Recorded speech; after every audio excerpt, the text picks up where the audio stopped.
The bullet shattered the window 2 inches from Kong Miho's head. Glass exploded inward. He dropped to the floor instantly, years of survival instinct kicking in. His hand went to the gun at his waist. His security team would be here in seconds, but seconds were all it took to die. Another shot. This one hit the wall behind him. Whoever was shooting knew exactly where he was. They'd been watching, waiting. Miho crawled across the floor of his office, staying low. His mind raced. The Kim family? The Russians? Someone new trying to make a name?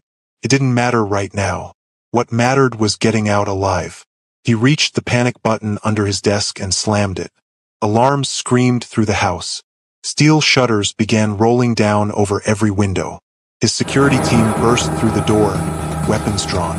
"Boss, we need to move you to the safe room." Jae-sung, his head of security, shouted over the alarms. "Find the shooter first," Miho ordered, getting to his feet. "I want them alive." "Sir, protocol says." "I don't care about protocol. Someone just tried to kill me in my own home. Find them." 3 men ran out. Miho straightened his jacket, ignoring the adrenaline pumping through his veins. This wasn't his first assassination attempt. It wouldn't be his last. That was the price of power in his world. But something felt wrong about this. The timing, the location. Someone had gotten too close. He walked to the shattered window, careful to stay to the side. His estate stretched out below, all pristine gardens and high walls. Somewhere out there, a shooter had set up position, had watched him, had pulled the trigger. "Boss?" Jae-sung's voice came through his earpiece. "We found the position. Rooftop 3 buildings down. Shooters gone. Professional setup. Clean exit. Cameras. Already checking." Miho's jaw clenched. Professional hit. That narrowed it down, but not by much. He had enough enemies to fill a small country. His phone buzzed. Unknown number. He answered without hesitation. "You missed," he said coldly. A distorted voice laughed on the other end. "Did I? Check your dining room, Kong Miho. Maybe I hit exactly what I was aiming for." The line went dead. Miho's blood turned to ice. The dining room, the opposite side of the house. If the shots were a distraction, he ran. His men followed, confused, weapons ready. Miho's heart pounded as he sprinted through the hallways of his mansion. The dining room. Why the dining room? No one used it. He always ate in his office or... He burst through the dining room doors and froze. The long table that usually sat empty was full. His housekeeper, Maya, sat at the head. She was a young black woman, maybe 27, with rich dark skin and worried eyes. Around her sat 3 little girls, maybe 4 years old. Identical. Exactly the same. Beautiful brown skin. Curly dark hair pulled into 3 ponytails. Small faces that were somehow both unfamiliar and achingly familiar. Asian-shaped eyes but deeper set. Full lips. High cheekbones. And those eyes. That specific shade of dark brown with flecks of amber. The same eyes he saw in the mirror every morning. The same rare genetic trait that ran in his family. His grandfather had them. His father had them. He had them. And now, staring back at him from 3 tiny, terrified faces, he saw them again. The girls were crying. Maya held them close, her own face pale with fear. When she saw Miho, she looked like she might pass out. "What?" Miho started. But Jae-sung cut him off. "Boss, the room is secure. Windows intact. No breach here." The distorted voice on the phone echoed in Miho's head. "Check your dining room. Maybe I hit exactly what I was aiming for." They hadn't been shooting at him. They'd been sending a message, telling him to look, to find this. "Everyone out," Miho said quietly. "Now." "Sir." "Out." His men filed out, exchanging confused glances. Jae-sung hesitated at the door. "I'll be right outside." The door closed. Silence fell over the dining room. Just Miho, Maya, and 3 little girls who had his eyes in faces that were clearly mixed. Black and Korean. Beautiful and impossible. One of the girls, braver than her sisters, wiped her tears and looked up at him. "Why were there loud noises? We got scared." Her voice was small but steady. American accent. Miho found he couldn't speak, couldn't move, couldn't process what he was seeing. Maya stood slowly, positioning herself between him and the girls. Mr. Kong, I can explain. Please, just let me explain. Start talking, Miho said. His voice came out harsh, cold. Now, before we continue, drop a comment telling me where you're watching from, and hit that subscribe button. Trust me, you need to see where this goes. Now back to the story. Maya's hands shook as she knelt back down, keeping the girls close. Their mother's name was Ji-hai. You met her 4 years ago. Miho's mind raced backward. For years. That was around the time the Park family had betrayed him. The bloodiest year of his life. Dozens of his men dead. Territory wars. Constant movement. Constant danger. I don't remember anyone named Ji-hai. You wouldn't, Maya said quietly. It was only one night. At a hotel bar. You were hiding from someone. She was working as a cocktail waitress. She said you looked hunted. Desperate. A memory flickered. Vague, distant. A hotel bar. A woman with kind eyes and beautiful dark skin. He'd been on the run, waiting for his men to secure a safe house. He'd needed to disappear for a few hours. She'd served him whiskey and asked if he was okay. They talked. One thing led to another. One night, he repeated. One night, Maya confirmed. She got pregnant. Triplets. She never told you. She was terrified. Of what? Of you. Maya's voice broke. Of your world. She knew who you were. What you did. She thought if she told you, you'd either not believe her or take the babies away. Or worse, that your enemies would find out and use them against you. Miho stared at the 3 girls. His daughters. His blood. Hidden from him for 4 years. Why are you telling me now? Maya's face crumbled. Because Ji-hai is dead. 6 months ago. Someone killed her. The room spun. What? She was murdered. Stabbed 7 times in an alley behind her apartment. The police said it was a robbery, but nothing was taken. Not her purse. Not her jewelry, nothing. Tears streamed down Maya's face. She was my best friend. My sister in every way that mattered. And she made me promise if anything happened to her, I'd protect the girls. Keep them safe. So you came to work for me. I had to. I didn't know what else to do. Maya's voice was desperate now. Ji-hai told me about you. Showed me your picture. Said if anything ever happened to her. These girls' father was the only person powerful enough to protect them. But she also said you were dangerous. That your world was dangerous. So I had to be sure. Sure of what? Sure you wouldn't hurt them. Sure you'd care. Sure bringing them to you wouldn't be worse than keeping them hidden. She wiped her eyes. I took this job 6 months ago, right after Ji-hai died. I've been watching you, trying to figure out if you were safe for them, if you'd help or hurt them. But then I saw how many enemies you have, how many people want you dead. And I got scared. I thought keeping them secret was safer. Miho felt like he'd been punched in the chest. A dead woman he barely remembered. 3 daughters he never knew existed. A woman who'd infiltrated his home out of loyalty to her friend. Someone knows, he said slowly. The shooter. The phone call. Someone knows about them and wanted me to find out. Maya's face went white. What? This wasn't random. Someone orchestrated this whole thing. They wanted me to discover the girls. His mind raced through possibilities. How many people know they exist? Just me and one of Ji-hai's cousins back in the States. No one else. I've been so careful. I never bring them here during the day. Only at night when everyone's asleep. I keep them in the small apartment above the garage. No one goes there. How could anyone? Not careful enough. Miho pulled out his phone and called Jae-sung. I need a full security sweep. Check for any surveillance equipment in the house. Cameras, microphones, anything. And pull up any information you can find on a woman named Ji-hai. Black woman, American. Murdered 6 months ago. He hung up and looked at the girls again. They were watching him with wide, cautious eyes.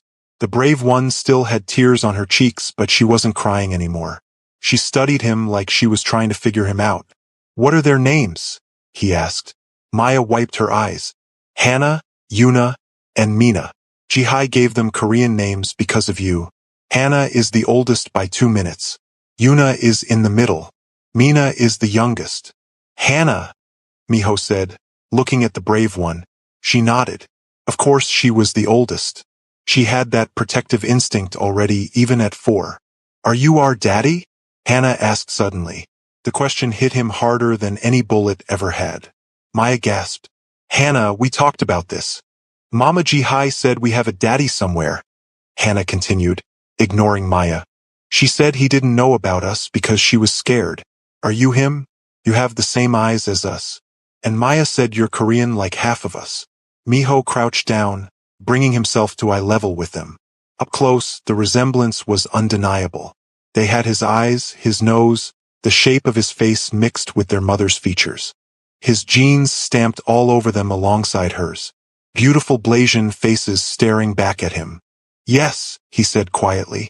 I'm your father. Yuna, the middle one, tilted her head. Her curls bounced. Why didn't you come find us before? Because I didn't know you existed. If I had known, I would have come immediately. Promise. Mina, the youngest, whispered. I promise. The girls looked at each other, having some silent conversation only siblings could have. Then Hannah nodded, apparently making a decision for all 3 of them. Okay, you can be our daddy then. Despite everything, despite the bullets and the death and the danger, Miho felt something crack open in his chest. Something he thought died years ago when he fully committed to this life. Thank you, he said. The door burst open. Jae-sung rushed in, tablet in hand. Boss, you need to see this. Miho stood, his body automatically moving between the girls and any potential threat. What? We found surveillance equipment. 12 cameras hidden throughout the house. They've been here for at least 3 months. Jae-sung's face was grim. Someone's been watching everything. Can you trace them? We're trying, but they're sophisticated. Military grade. He paused, glancing at Maya and the girls with confusion. And boss, I found the information on Jihai. You're not going to like it. Show me. Jae-sung pulled up a police report. Photos of a crime scene. A black woman lying in an alley. Beautiful even in death. Miho recognized her vaguely. The kind eyes now empty. 7 stab wounds, like she said. But look at this. He zoomed in on one of the wounds. The angle. The precision. This wasn't a random attack. This was an execution made to look like a mugging. Who? I don't know yet. But whoever killed her was a professional. And look at the date. 6 months ago. 3 days after the Lee family tried to take over your southern territories. Miho's blood ran cold. The Lee family, one of his biggest rivals. If they'd found out about Jihai, about the girls, they're using them as leverage, he said. They killed the mother as a warning. Now they're making sure I know the children exist so they can threaten them. That's what I'm thinking. Increase security. Triple it. I want men on every entrance, every window, every possible access point. And get me everything we have on the Lee family's recent movements. Yes, sir. Jae-sung left. Miho turned back to find Maya on her feet. The girls clutched behind her. We need to leave, she said desperately. If what you're saying is true, if someone killed Jihai because of you, then the girls aren't safe here. I need to take them somewhere far away. No. But you think running will keep them safe? Whoever killed your friend found her in whatever hiding place she chose. They've been watching my house for 3 months. They know who the girls are, where you are. He crossed to her, his voice firm but not unkind. The only place they're safe now is with me. Here, where I can protect them. Your world got their mother killed, and your world couldn't save her. The words came out harsher than he intended. He softened his tone. I'm sorry, but facts are facts. Someone targeted Jihai because of her connection to me. Now they're targeting the girls for the same reason. The difference is, I have the resources to keep them alive. Do you? Maya's face crumpled. She knew he was right. She'd been struggling for 6 months, trying to protect 3 children on a housekeeper's salary, trying to hide them in plain sight. I won't lose them, she whispered. They're all I have left of Jihai. I promised her. I swore I'd keep them safe. You won't lose them, but you can't do this alone anymore. He looked down at the 3 girls. None of us can. Hannah stepped forward, taking his hand. Her small brown fingers wrapped around his. Are the loud noises going to come back? No, Miho said. I won't let anyone hurt you. Promise. I promise. She squeezed his hand. Okay. We believe you. Such simple faith. Such easy trust. Terrified him. The next few days were chaos. Miho had his entire estate fortified. More guards, better weapons, security systems that could detect a fly landing on the fence. He moved the girls and Maya into the wing of the house closest to his own quarters. Had their rooms fitted with panic buttons and reinforced doors. Maya fought him on everything at first. They're not your property. You can't just decide everything. I'm deciding to keep them alive. If you have better ideas, I'm listening. She didn't. Just glared at him with those fierce eyes. But she stayed. Because she knew he was right. He also started spending time with them. Real time. Not just checking that they were alive, but actually being present. It was harder than any negotiation he'd ever done. Why is your skin different from ours? Yuna asked one morning at breakfast. She touched his arm, then her own. You're lighter. Because your mother had darker skin. You got some from her, some from me. So we're mixed up? Mixed. Yes. You're black and Korean. Both. The best of both. Mama Jihai said being mixed makes us special. Hannah added. She said we get to be everything. Your mother was right. Maya watched from across the table, her expression unreadable. Later, she pulled him aside. Don't make promises you can't keep, she said. What promises? That being mixed is all beautiful and special. They're going to face things. People who don't accept them. Who say they're not Korean enough, not black enough. Your world especially. How do you think your people will react to 3 mixed daughters? My people will accept what I tell them to accept. And if they don't, then they're not my people anymore. He met her eyes. I don't care what color my daughters are. They're mine.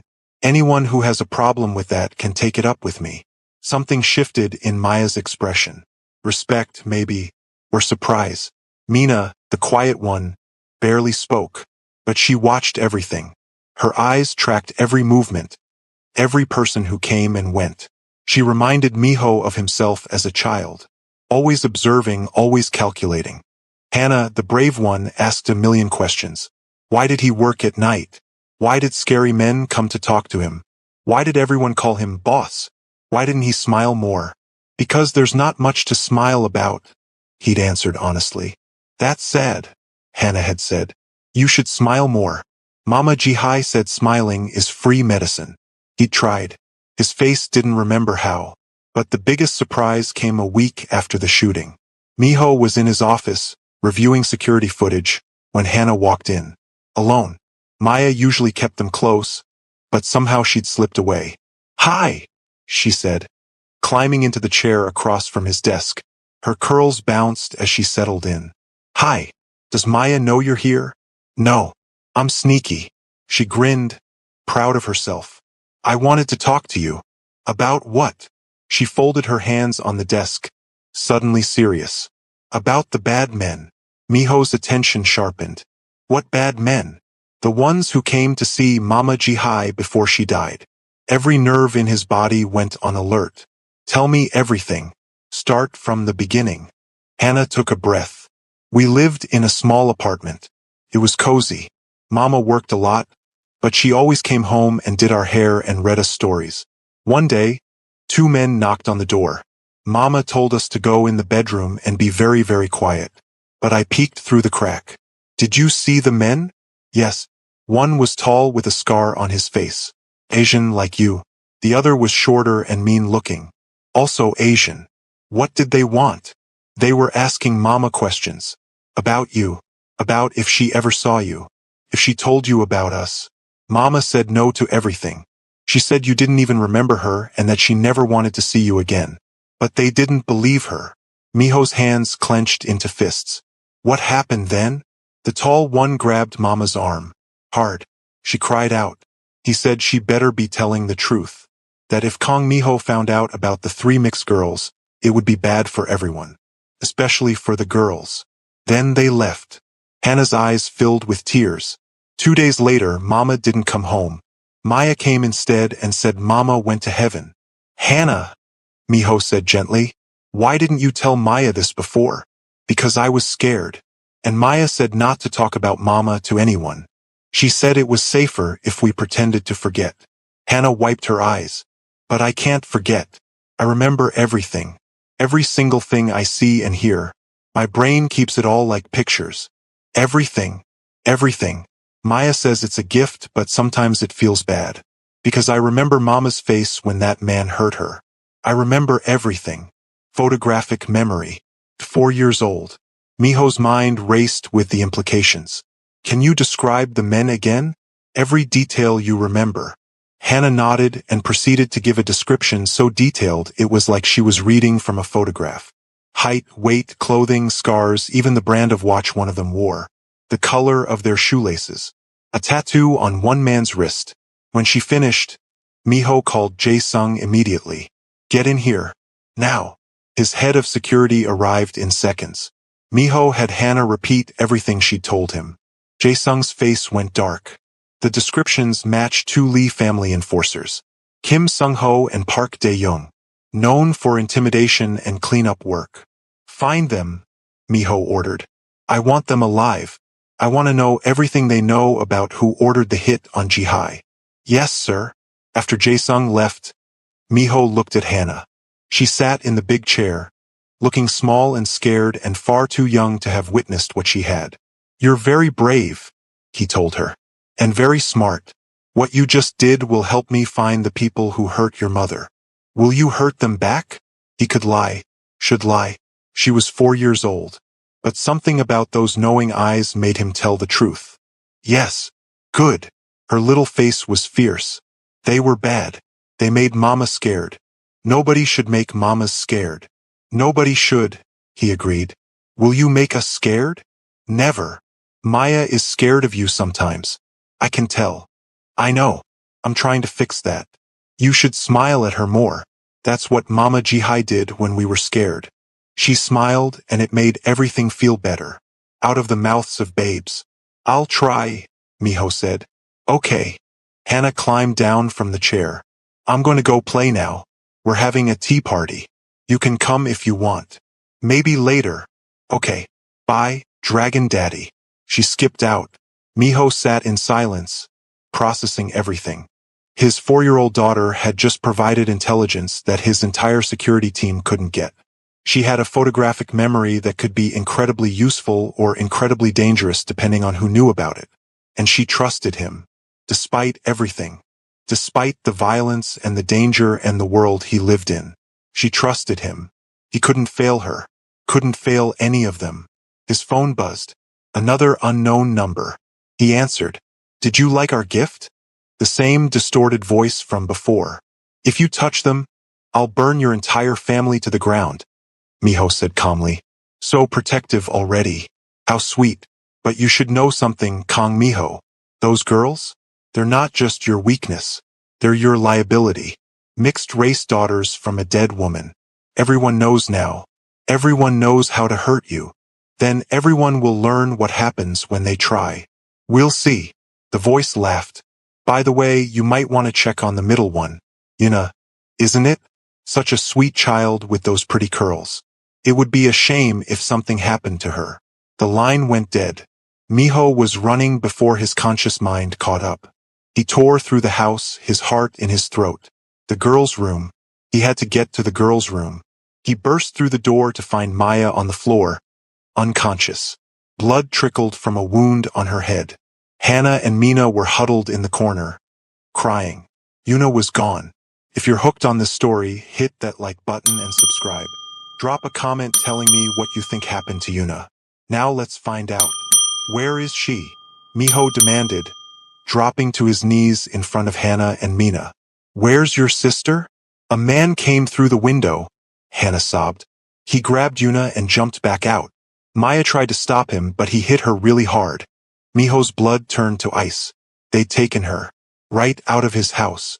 Under his protection. He hit the panic button. Alarms screamed.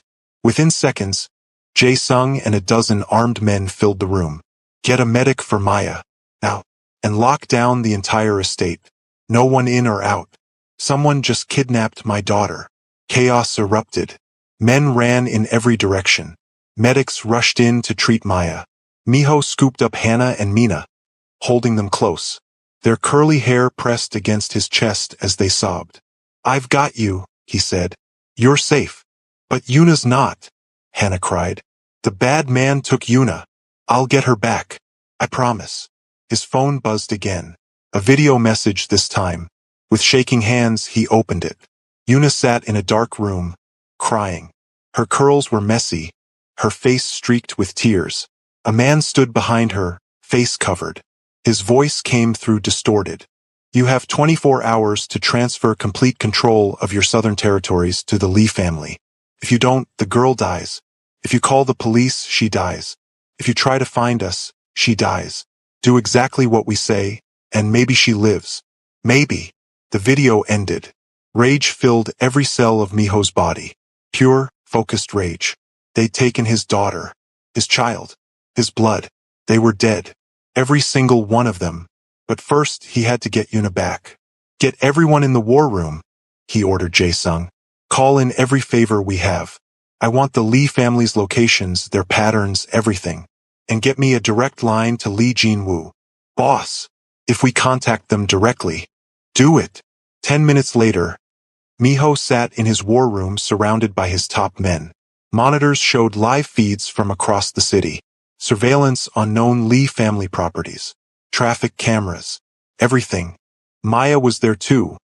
Awake now with a bandage on her head. She'd refused to stay in bed. "Where's my girl? Where's Yuna?" "We're finding her," Miho said. "Talk," he ordered his men.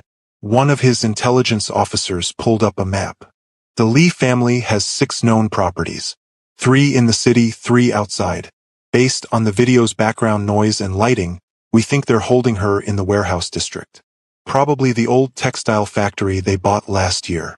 "How certain?" 70%. "Not good enough." "What else?"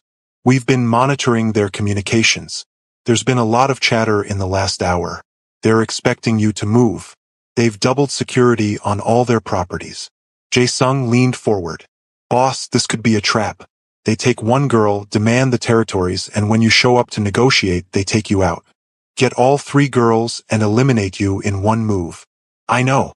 I'm counting on it." "What?" Miho stood, his mind already 3 steps ahead. "They think I'll come personally, that I'll be emotional and reckless. They're wrong. I'm going to be smart." He looked at his men. "Here's what we're going to do." He laid out his plan. It was risky. It was aggressive. It was exactly what the Lee family wouldn't expect. Maya grabbed his arm. "You're going to get yourself killed." "No. I'm going to get our daughter back." "Our daughter? You've been protecting them for 6 months. You infiltrated my home out of loyalty to your friend. Your family now. That makes them ours." Something broke in Maya's expression. Relief and fear and gratitude all at once. 2 hours later, Miho sat in his car outside the old textile factory. Alone. Unarmed. Exactly as the Lee family had demanded. His phone rang. Lee Jin-woo himself this time, no distortion. "Kang Miho. I'm surprised you actually came. You have my daughter. What did you expect?" "I expected you to try something stupid. Send your men. Start a war. But you actually followed instructions. I'm impressed." "Where is she?" "Inside. Come in the front door. Slowly. We'll be watching." Miho got out of the car and walked toward the factory. Every instinct screamed trap. But he kept moving. For Yuna. For his daughter who didn't deserve any of this. The front door was open. He stepped inside. The warehouse was dark except for a single light in the center. Under it, tied to a chair, was Yuna. She was crying but alive. Unharmed. Her curls fell in her face. Relief flooded through him. Short-lived relief. "Welcome, Kang Miho." Lee Jin-woo stepped out of the shadows, flanked by a dozen armed men. "Let's talk business." "Let her go first." "Not how this works. First, you sign the papers transferring your territories. Then maybe the girl lives." "And if I don't sign?" Lee Jin-woo smiled. "Then we send pieces of her back to you. starting with her fingers. Though I have to say, I wasn't expecting your secret daughters to be mixed. A black woman? Really? That's quite the scandal waiting to happen. Miho's rage was a living thing, barely contained. But he showed none of it. Just cold calculation. Fine. Show me the papers. Lee looked surprised. Just like that? No fight. I'm a businessman. I know when I'm beaten. He let defeat color his voice. You win. I lose. Let's just get this over with so I can take my daughter home. Papers appeared. Legal documents transferring territory rights. Miho scanned them quickly. As expected, they were legitimate. Binding. Lee Jinwoo wasn't taking chances. Sign, Lee ordered. Miho picked up the pen. Looked at Yuna still crying in the chair. Looked at the men surrounding him. One thing first, he said. What? You killed Jihai, the girl's mother. Why? Lee laughed. Insurance. We'd been watching you for years. Waiting for a weakness. Then we found her. Black cocktail waitress with 3 mixed kids. We killed her to make sure only we knew the secret. Then we watched. Waited for the right moment to use it. That moment is now. I see. So you've been planning this for 6 months. Longer. We've been patient. And it's about to pay off. Patience is good. Miho smiled. It wasn't a nice smile. But so is preparation. He dropped the pen. All hell broke loose. The lights cut out. Gunfire erupted from the rafters. From the shadows. From every dark corner. Miho's men, already in position for hours, opened fire. Miho dove for Yuna. Bullets screamed overhead. He reached her chair and cut her bonds with a knife he'd hidden in his sleeve. Never unarmed. Not really. Close your eyes, he told her. Don't look. She buried her face in his chest as he ran for the exit. His men provided cover. Lee Jinwoo's guards were well trained, but they'd been caught off guard. They'd expected a broken man, not a trap. Miho made it to the door. Car screeched up. He threw Yuna inside and dove in after her. The car sped away as the warehouse exploded behind them in a carefully planted series of charges. In the car, Yuna clung to him, sobbing. I was so scared. I wanted you to come, but I was scared you wouldn't. I'll always come, Miho promised. Always. Are the bad men gone? Yes, they're gone. Not all of them. Lee Jinwoo had escaped in the chaos. But his organization was crippled. His men were scattered or dead. It would be years before the Lee family could threaten anyone again. If Miho let them live that long. Back at the estate, Maya met them at the door. She had a bandage on her head, but she was conscious. When she saw Yuna, she burst into tears and pulled all 3 girls into a fierce hug. I'm so sorry, she sobbed. I should have protected you better. I should have. You did protect them, Miho interrupted. You kept them alive for 6 months when you had no resources and no support. You did everything you could. It wasn't enough. It was. It brought them to me. And now we'll protect them together. Maya looked up at him with red, swollen eyes. Together. Together. You're their family. Jihai chose you to protect them. That makes you my family too. Something shifted between them. An understanding. They were allies now. Partners in keeping these 3 girls alive in a world that wanted to use them. Over the next few weeks, life fell into a new rhythm. Miho had the estate transformed. Security tripled again. Guards who were former military trained in child protection. Safe rooms that could withstand anything. Escape routes and backup plans for every possible scenario. But he also made it a home. Had the cold, empty rooms filled with toys and colors and laughter. Hired teachers so the girls could learn in safety. Had a playground built in the most secure part of the grounds. He spent every morning with them before work. Every evening. Taught them things they'd need to know to survive in his world while trying desperately to give them a childhood. Maya taught them about their black heritage. Did their hair in intricate styles. Told them stories about their mother. Made sure they knew where they came from. Together, they gave the girls everything. Both sides of their identity. Both worlds. Hannah, with her photographic memory, soaked up everything. She memorized faces, patterns, details. Miho realized she could be an incredible asset one day. if she chose to be. But that would be her choice. Yuna, after her kidnapping, became clingy. She had nightmares, didn't want to be alone. So Miho had a small bed put in his office where she could nap while he worked. She felt safer there. He didn't mind. Mina, the quiet one, started talking more. Slowly, carefully. But she talked. She asked questions about what he did. Why he did it. How he stayed safe. She was already thinking like someone in his world. It broke his heart a little. Maya watched all of it with cautious hope. She'd moved into the family wing officially. Not as a housekeeper anymore, but as their guardian. Their mother in every way that mattered. "They're changing you," she said one evening. The girls were in bed. She and Miho sat in his office, reviewing security updates. "What do you mean? You smile now. Sometimes. You used to never smile." Hannah said the same thing. "She's a smart girl. They all are." Maya hesitated. What happens when they get older? When they start asking harder questions about what you do? About why people look at them funny because they're mixed? "I'll tell them the truth. The whole truth. As much as they can handle. I won't lie to them. They deserve to know who their father is. What world they come from. And they deserve to know they're perfect exactly as they are. Black and Korean. Both. Beautiful. And if they reject you, reject this life." Miho was quiet for a long moment. "Then I'll make sure they have enough resources to leave safely. To build whatever life they want. Far away from all this." "You'd let them go?" "I'd do anything for them." He looked at her. "You know that by now." Maya's eyes filled with tears. "Jihai would be glad. She was so scared to tell you. But if she could see this, see how you love them, she'd be glad. I wish I'd known sooner. I wish I'd been there. You're here now. That's what matters." A comfortable silence fell between them. Outside, guards patrolled. Security systems monitored every inch of the property. The girls slept safely in their beds. For the first time in years, Miho felt something close to peace. It didn't last. 3 days later, his worst fear came true. Miho was in a meeting when Jae-sung burst in, his face white.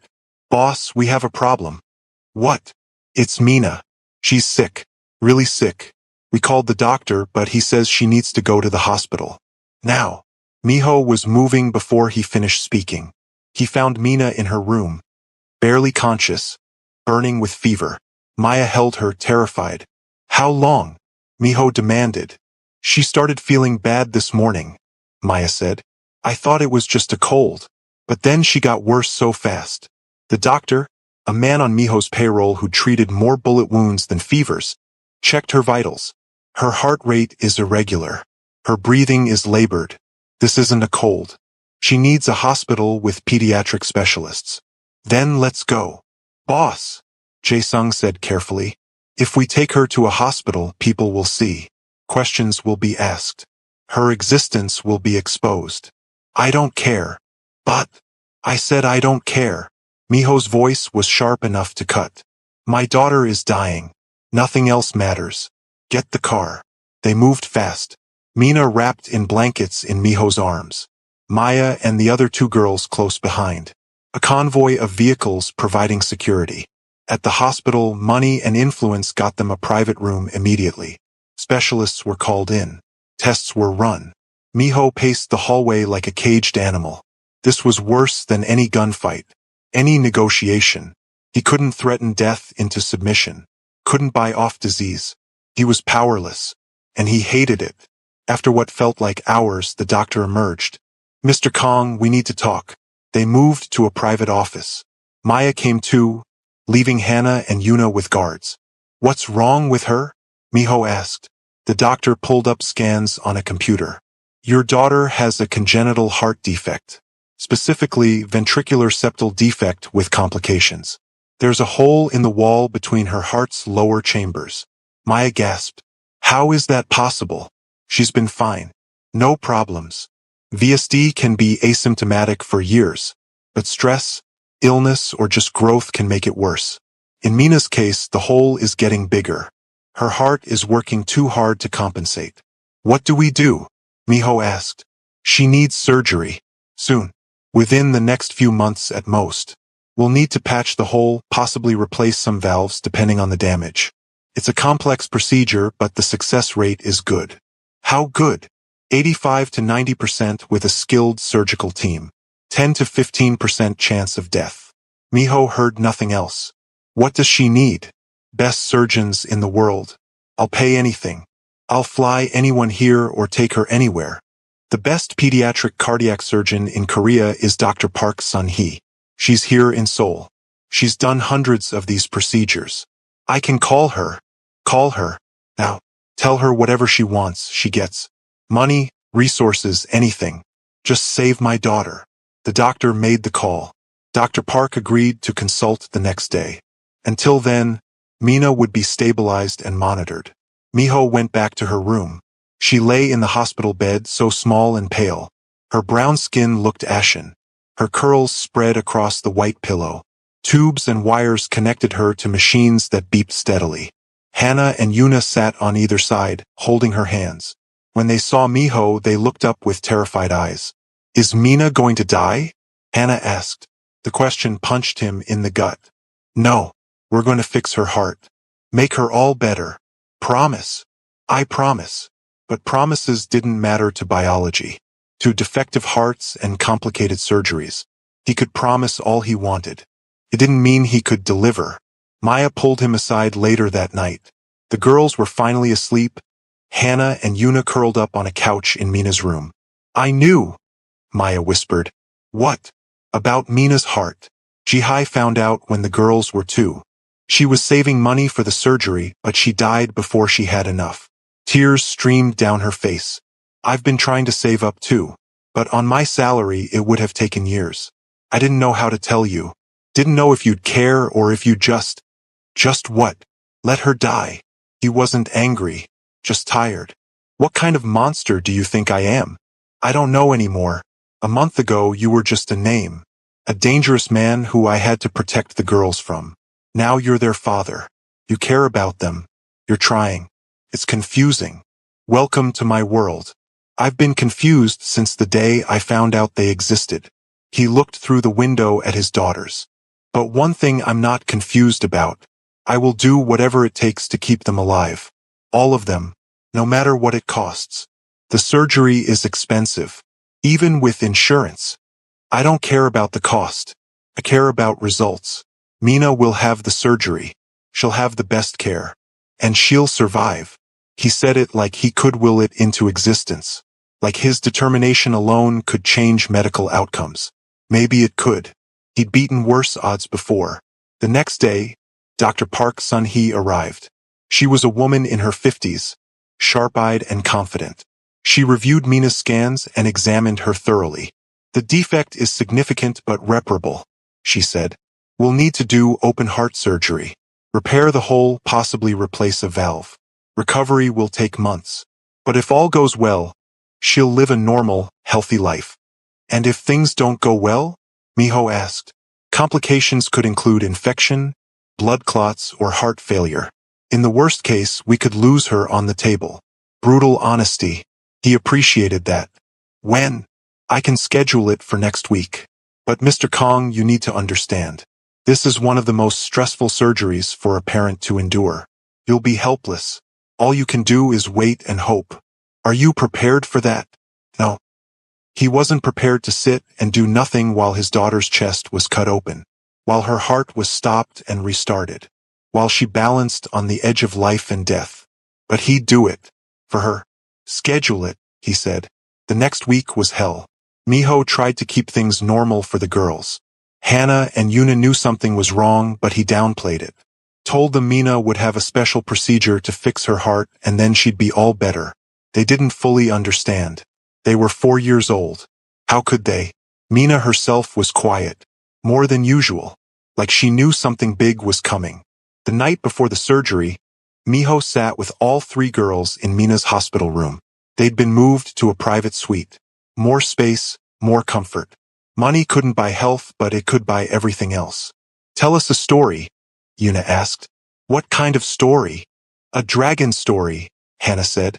About how dragons protect their treasures. So Miho told them a story he made up on the spot. about a dragon who had 3 precious gems, the dragon's greatest treasures, and how he'd fight anyone who tried to take them, burn down kingdoms, cross oceans, do anything to keep his gems safe. By the end, all 3 girls were asleep, curled up together like puppies, their different shades of brown skin beautiful in the soft light. Maya watched from the doorway. That was a good story. It's the truth. They're my treasures. All 3 of them. Jihai used to tell them stories too. She had a gift for it. Made even scary things sound magical. Her voice broke. I miss her. Especially now. She should be here. This should be her sitting beside Mina's bed. Not me. She'd be proud of you. Of everything you've done. Would she? I kept them secret from their father. I let Mina's condition get this bad. I failed. You survived. You kept them alive when you had nothing. You didn't fail. You gave them to me when they needed me most. Tell that to Mina when she goes under anesthesia tomorrow. He had no answer to that. The surgery was scheduled for 8 a.m. They arrived early. Mina was prepped, given medication to make her drowsy. The surgical team reviewed everything one more time. Dr. Park took Miho aside. We'll do everything we can. But you need to be prepared. This is major surgery. Things can go wrong. They won't. Mr. Kong. They won't. He repeated, his voice hard. Because if my daughter dies on that table, there will be consequences. Understand? Dr. Park's expression cooled. Are you threatening me? I'm stating facts. You're the best. You'll save her. Because the alternative is unacceptable. For a long moment, they stared at each other. Then Dr. Park nodded slowly.